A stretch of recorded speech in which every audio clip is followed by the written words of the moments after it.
বাংলাদেশ কৃষি ও কৃষক জনগোষ্ঠীকে একত্রিত করার লক্ষ্যে বাংলাদেশ জাতীয়তাবাদী দল বিএনপির ভারপ্রাপ্ত চেয়ারম্যান তারেক রহমানের নির্দেশনায় সারা বাংলাদেশে চলছে 3 মাসব্যাপী জেলা ও ইউনিয়ন পর্যায়ে কৃষক সমাবেশ।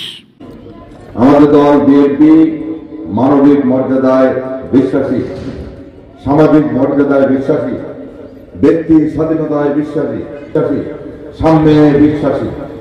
সকল বিষয় বিবেচনা করলে কৃষক সমাজই হচ্ছে আমাদের অ্যাসেট।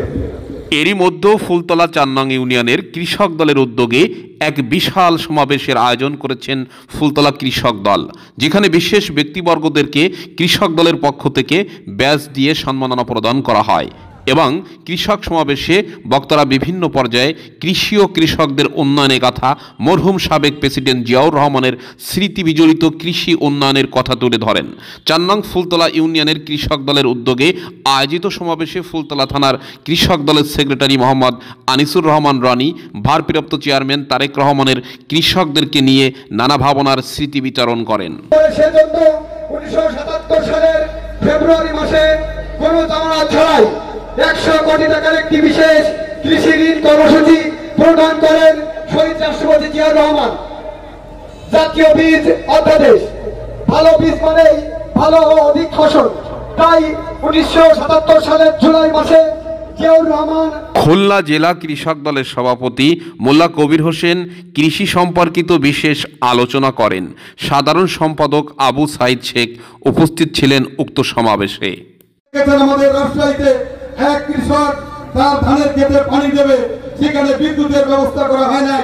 বিদ্যুৎ দেওয়া হবে না, ওই কৃষক ছিল বিএনপির কৃষক, সেই কারণে তাকে বিদ্যুৎ দেওয়া হবে না। আওয়ামী লীগ সন্ত্রাসীরা সেই কৃষক তাদের হচ্ছে শেষের পথে একটি মঞ্চ তৈরি করে সেই কৃষক ফাঁকিতে মৃত্যুবরণ করেছে মনে কষ্টে বলে দুঃখে। বন্ধুরা আমার, এই আওয়ামী লীগ, সেই আওয়ামী লীগের এই কর্মকাণ্ডের প্রতি আমরা ধিক্কার জানাই। আওয়ামী লীগের কৃষক এবং কৃষির কর্মকাণ্ডের প্রতি আমরা ধিক্কার জানাই।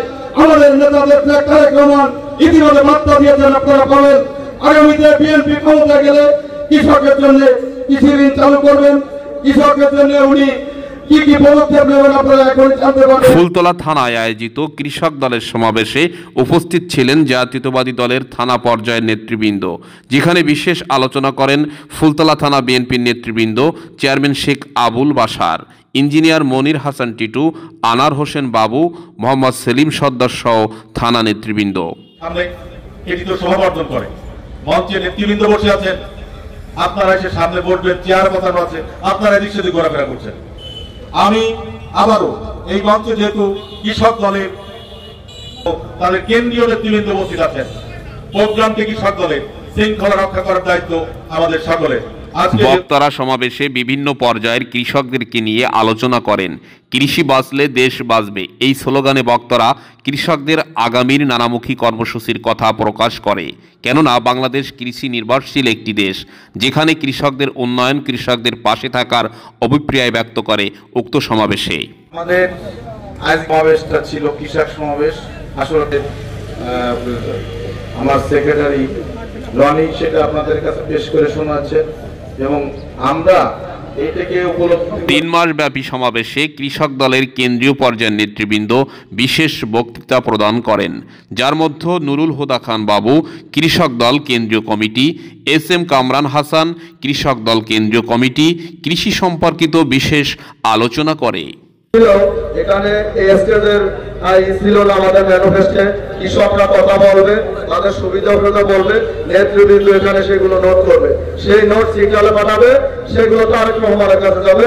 আগামী যাতে আপনাদের সুখ দুঃখ নির্বাচনী ইশতেহারে ফুটে ওঠে, এই অনুষ্ঠানের আয়োজন মূল বিষয় ছিল সেগুলো।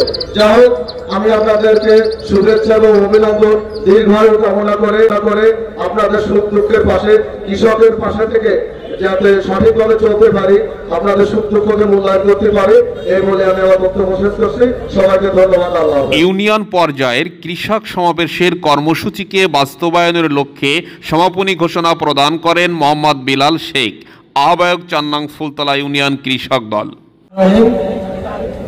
সুপ্রিয় উপস্থিতি, 3 মাস ব্যাপী ইউনিয়ন পর্যায়ের জাতীয়বাদী কৃষক দলের উদ্যোগে কৃষক সমাবেশে আপনাদের সমাবেশ সফল করার জন্য আমি ফুলতলা ইউনিয়ন কৃষক দলের পক্ষ থেকে আন্তরিক অভিনন্দন।